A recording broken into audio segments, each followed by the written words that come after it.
ఈ జగత్తులో ప్రతి వ్యక్తికి ఏదో ఒక విధమైన బలహీనత తప్పక ఉంటుంది. ఎలాగంటే ఒకడు బహువేగంగా పరిగెత్తలేకుంటే మరొకడు అధిక భారం మోయలేకపోవచ్చు. ఒకడు చికిత్స లేని రోగంతో బాధపడుతుంటే ఇంకొకడు పఠించిన పాఠాలను జ్ఞాపకం ఉంచుకోలేకపోవచ్చు. ఇలాంటి ఉదాహరణలు అనేకానేకం ఉన్నాయి.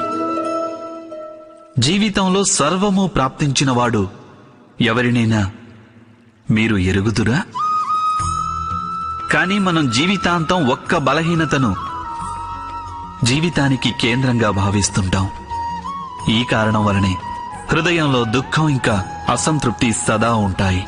దౌర్బల్యం అనేది మనుషుల జన్మతఃనో లేక ప్రమాదవశానో ఏర్పడుతుంది. కానీ ఆ దౌర్బల్యాన్ని చాలా మంది మనుషులు తమ పరిధిగా భావిస్తారు. కానీ కొందరు వ్యక్తులు ఇలా కూడా ఉంటారు. వారు తమ పురుషార్థంతోనూ శ్రమ